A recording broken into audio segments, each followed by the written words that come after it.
This is Antura, and I'm studying Master of Global Logistics Supply Chain Management at University of Tasmania. I want to show you the kcurve methodology for inventory management.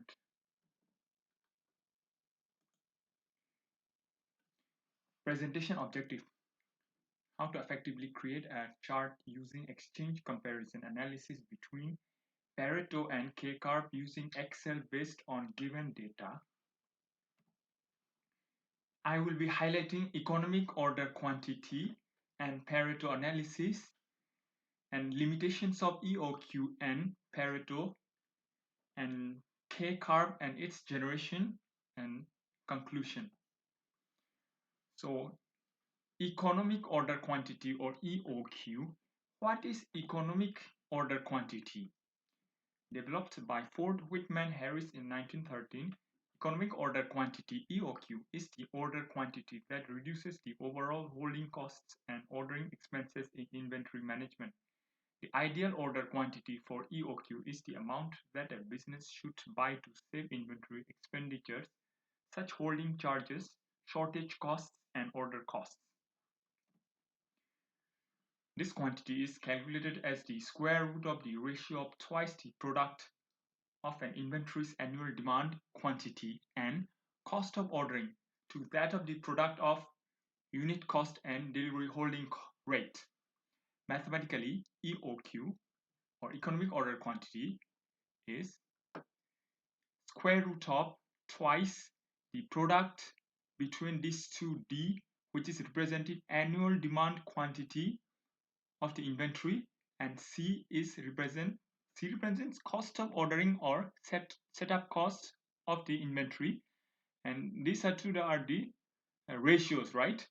These two are the ratios, and this P again the product between this P, which is the unit cost of the inventory, and this I represents the inventory holding rate, and it is come as percentage. Okay, so this economic order quantity is the square root of the ratio of the twice the product between this annual demand quantity and cost of ordering to that of the product of inventory holding rate in and the unit cost of the inventory. Okay, so let's talk about some assumptions and limitations of economic order quantity. So demand is predictable and comparatively steady. Okay, so instead of continuously the item is purchased in quantities or batches. um, the inventories the inventory's order and delivery expenses are predictable and consistent. Inventory replacement happens all at once, so um, EOQ presupposes constant demand for a business product and quick accessibility of the goods that need to be restocked. So seasonal or economic variations are not taken into account. So makes the assumption this EOQ makes the assumption that ordering fees or assumption that all are fixed, like this ordering fees, cost of like holding cost and holding fees and all, and just this EOQ just assumes that these kind of costs are fixed for inventory units. So yeah, these are like the limitations or the assumptions of economic order quantity, right? So next, I'll be talking about this uh, ABC or Pareto analysis. So these the shown are these are the examples, right? These are the examples of the Pareto analysis. So these are Pareto charts or Pareto graphs. So as you can see, these are the some cumulative analysis of the graphs. So yeah, I'll be explaining. So it is developed by the mm, um, based on the 1906 observations of um, Vilfredo Pareto. So he is an Italian economist. So the Pareto analysis is is a technique. It's a technique or tool used to categorize or customize and the things or happenings, actions based on their relative importance. It's relative importance or prime importance. It is widely used in inventory management to arrange stock items into categories according to the total annual cost of each item. Total annual cost of each item, or the total cost of stock holding each item. The businesses, or the organizations, they can provide the high value or important things to their undivided their undivided attention. This priority is reached by the application of Pareto analysis. Any investigation will result in a different Pareto curves.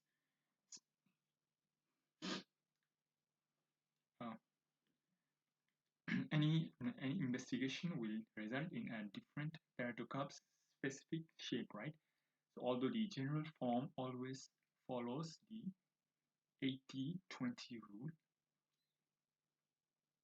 an economic named Vilfredo Pareto made the observation that 20% of the population in Italy owned 80% of the country's wealth.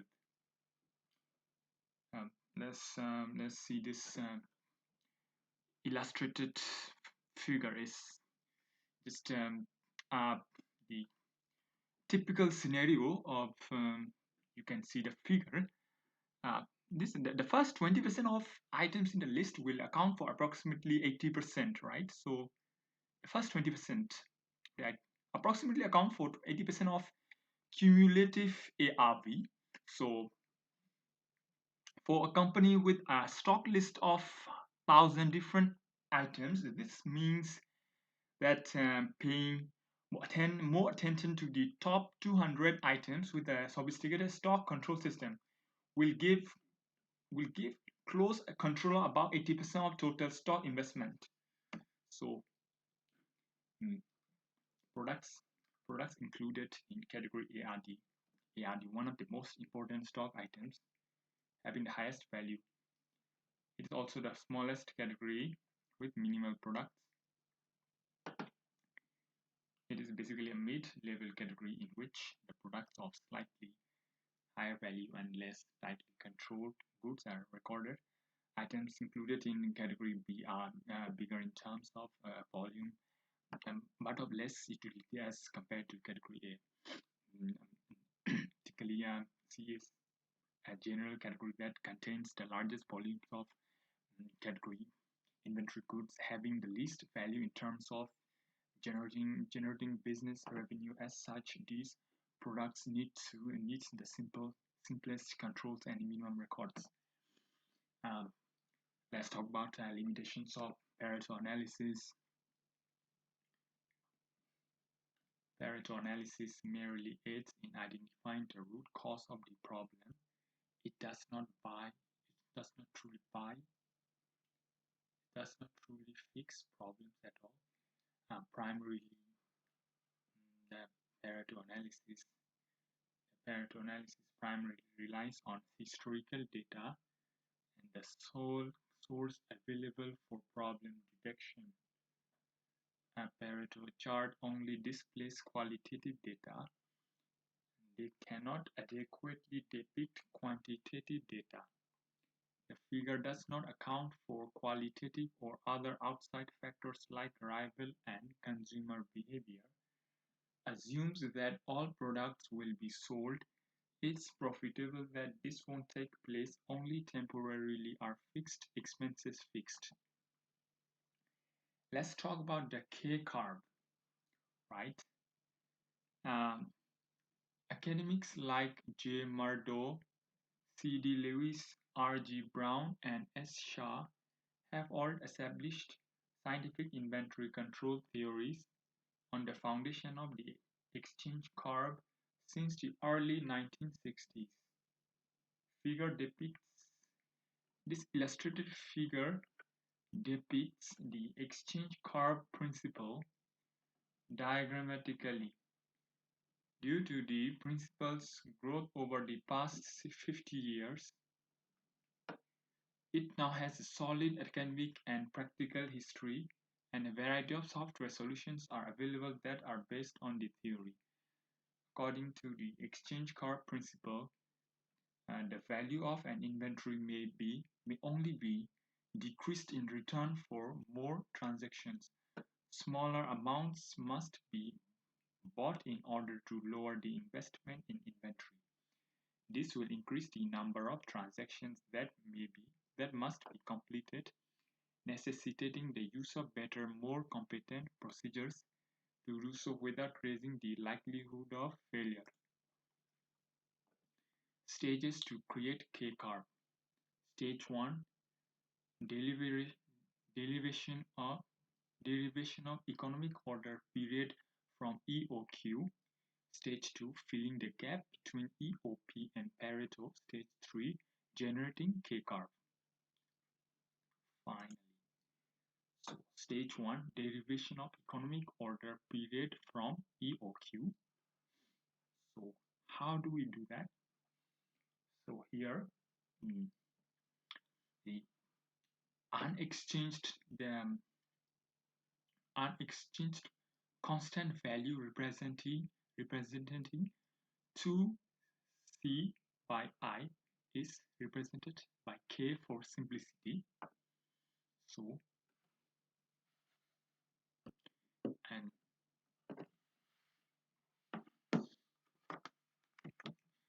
and then this 2 is cost per unit, right?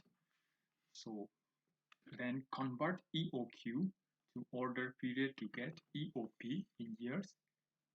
So this 2c by I is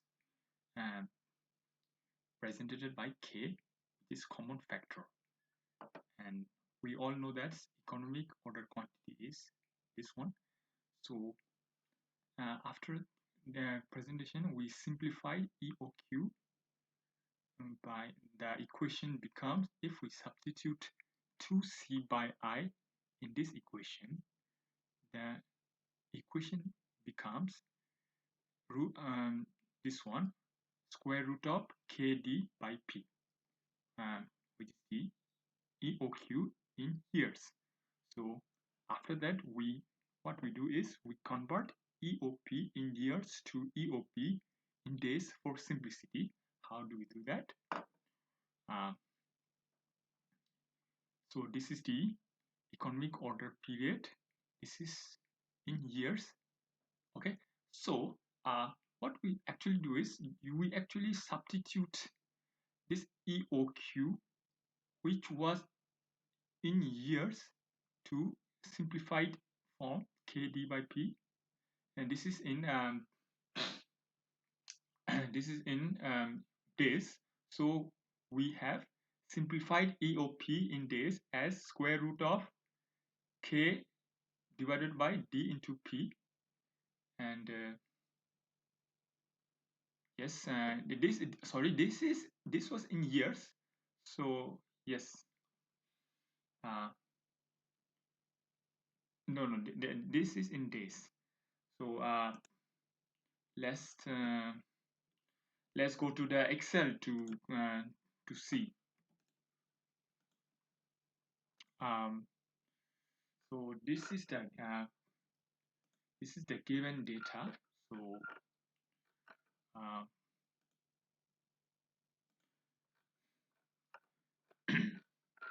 so 200 products, right? So so if we see what the EOQ is calculated by using this formula, right? So yep, you can see constant k and working days. So what we actually did was, so you just have to drag this down up to the whole 200 products and to the EOP also. So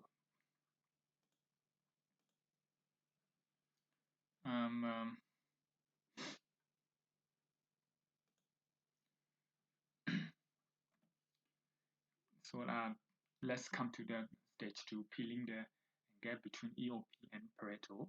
So, and need for determining order value in days and creating a direct relation with annual spend. EOP is not practical. EOP in days is not practical. So, classification is necessary through predetermined order cycle days, order cycles in days. That is 5 days, 10 days, 20 days, and 30 days. Class limit is determined. It is the annual spend value at which the firm must shift from one value class and order cycle to another. Using class limit, all items in inventory can be calculated into various value classes through the principle of Pareto.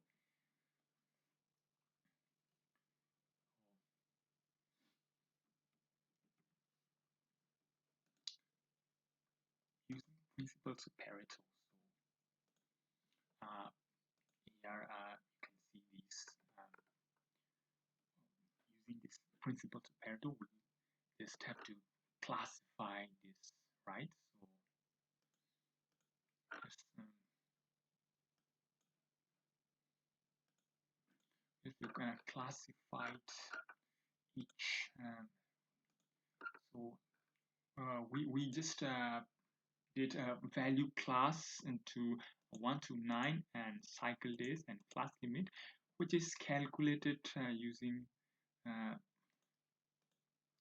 this formula, right?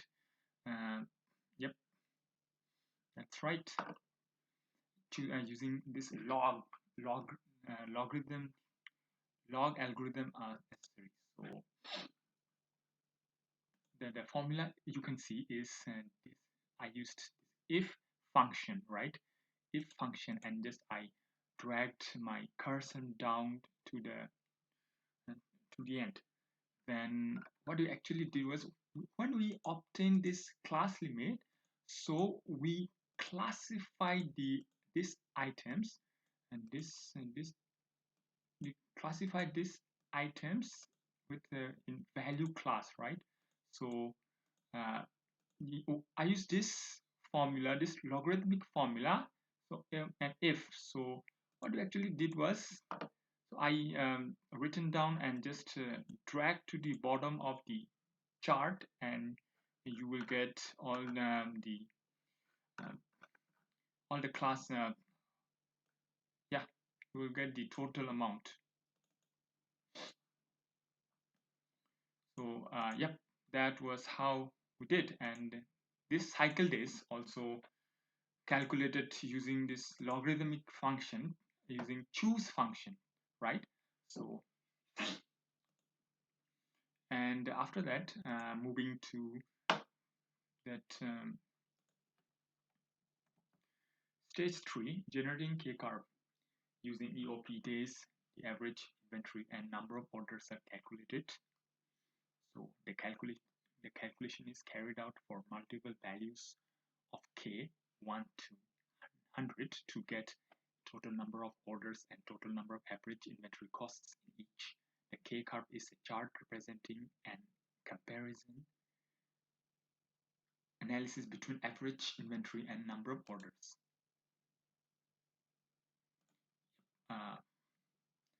So in Excel, so after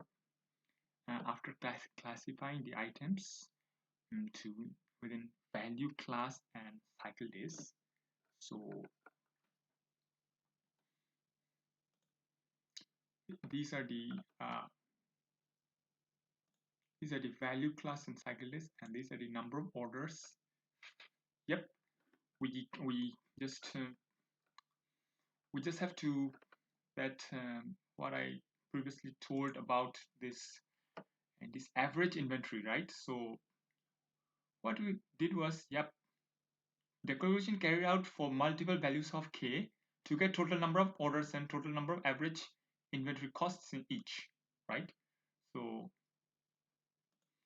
yeah, we can see number of orders and inventory, average inventory. We used this formula. Right? To calculate average inventory, what we did was uh, half into E into A divided by W. Then we get the average inventory, and number of deliveries is working days divided by EOP. Yep. And number of orders. Yep. We just I just give this function, and yep, that's it. And we just drag down using my cursor keys to get my total. This is the total value of the average inventory and the total value of the number of orders, right? Yep, total value of number of orders. So calculate using this formula, and then how do we generate this K curve, right? So what I actually did was I just yep, see this K1, I K5, K is equal to 5. I imagine I try to come up with some sort of different values of K, and see K, and then how it changed, right? So you can actually see the average number of orders and average inventory are actually changing as I change the value of K, right? So in K equals to 1, K equals to 2, K equals to 10, K equals to 20, 30, and so on, up to K equals to 100. So after getting all the assumptions from 1 to 10, what I did was I actually come up with this curve, right? So you can see the number of orders and average inventory as the k value increases, and the number of orders decreases, and average inventory increases. So number of orders is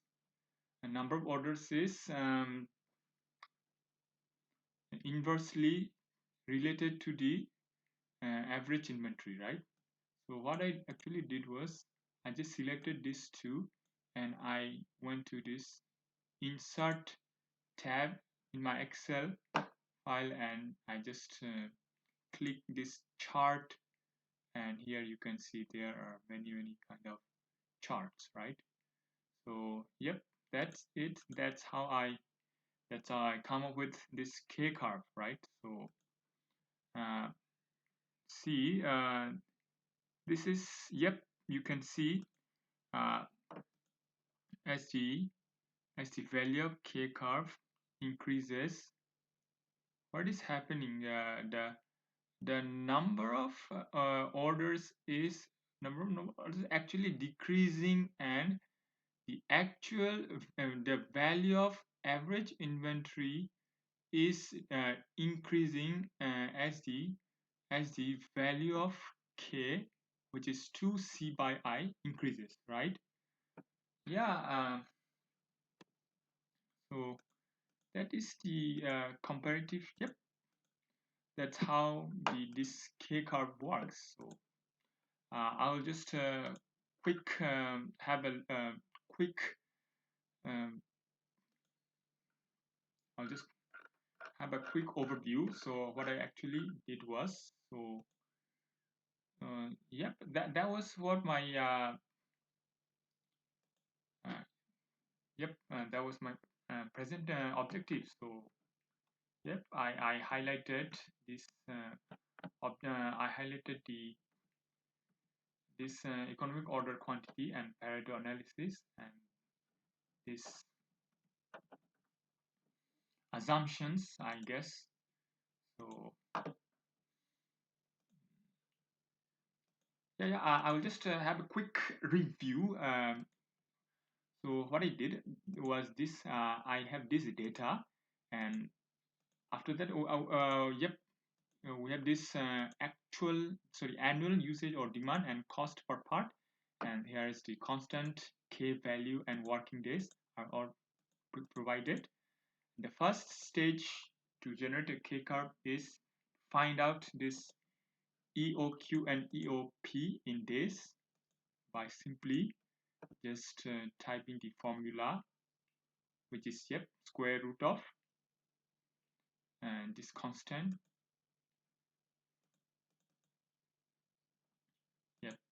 That's it. This formula and EOP, this formula, right? So and just to drag your cursor down all the way to the to the end of the data. So after that you have to, using Pareto analysis, we have to classify the items into because you classified into you have to determine the class limit after the values from this value class and cycle, and then using class limit we classify the items in value class, and then after and also cycle days. After generating value class and cycle days, we just have to by this given function using logarithms, and the second stage is to find out this number of orders and average algorithm, right? Sorry, so this is the third stage. This is the function.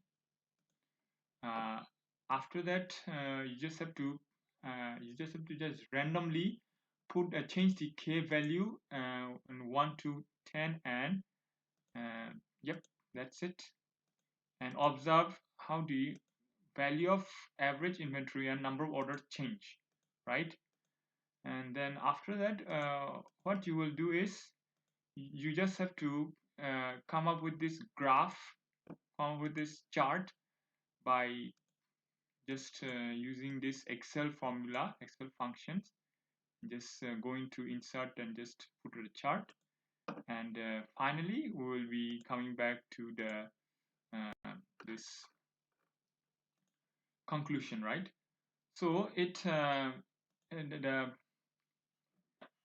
balance between the unfavorable demands of limited inventory and a low volume of orders that can be met by using the K-curve methodologies depicted by the K-curve, right? So management can choose the necessary position on the curve using the K-curve and apply the parameters for this place. When the class borders are created using the K-curve methodology and the optimal solution for the optimization problem under discussion are compared, it becomes clear that the items are distributed differently among the two solutions. That's it.